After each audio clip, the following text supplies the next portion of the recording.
নমস্কার, world news বাংলায় আপনাদের স্বাগত। সব পুজো কমিটি পাবে না পুজোর অনুদান। আগেই পুজোর অনুদান নিয়ে মামলা হয়েছিল কলকাতা হাইকোর্টে। বুধবার হাইকোর্টের বিচারপতি সুজয় পাল ও বিচারপতি স্মিতা দাসদের ডিভিশন বেঞ্চে স্পষ্ট নির্দেশ যে সমস্ত ক্লাব গত বছরের অনুদান পাওয়ার পর কোনো হিসাব দেয়নি, তাদের এবার কোনোভাবেই অনুদান দেওয়া যাবে না। সোজা কথায় আগে হিসেব পরে অনুদান। আদালতের রায়কে স্বাগত জানাচ্ছেন তৃণমূলের রাজ্য সাধারণ সম্পাদক কুণাল ঘোষ। তবে এই ইস্যুতে বিরোধীদের তুলোধনা করতে ছাড়লেন না। বসেছিলেন সাংবাদিক বৈঠকে। সেখানেই কলকাতা হাইকোর্টের নির্দেশের প্রসঙ্গ উঠতেই কুণাল বললেন, এই নিয়ম রাজ্য প্রশাসনের তরফে ইতিমধ্যেই চালু রয়েছে।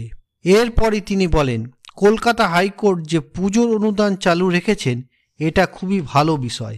আমি সম্পূর্ণ মর্যাদা দিয়ে বলছি, ওনারা যেটা বলেছেন সেটা তো ঠিকই। যারা হিসাব দেন তারা অনুদান পাবেন, কিন্তু ঘটনা হচ্ছে এই অনুদান চালুর পর থেকে পুজো কমিটিগুলোকে গাইডলাইন দেওয়া হয়েছে, তাদের হিসেব দিতে হয়।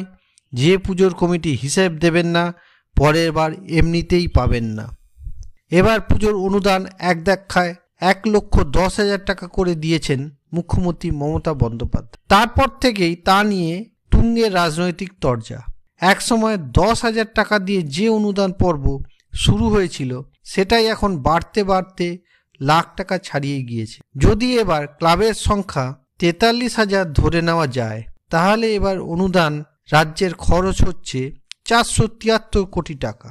আগের বার খরচের অঙ্কটা ছিল 365 কোটি টাকার কাছাকাছি। অনুদান নিয়ে ইতিমধ্যেই বাম থেকে বিজেপি সকলেই চুর চড়িয়েছেন। কুণাল যদিও বলছেন, সিপিএম, বিজেপি, কংগ্রেসের একাংশের আইনজীবীরা তারা পুজো হলেই বাধা দিতে হবে, অনুদান পেলে বাধা দিতে হবে, এই যে শকুনের রাজনীতিটা করে এসেছেন তাতে আজকে পুরো জল ঢালা হয়ে গেল। ভিডিওটি ভালো লাগলে লাইক করুন, শেয়ার করুন এবং সাবস্ক্রাইব করুন ওয়ার্ল্ড নিউজ বাংলাকে। নমস্কার।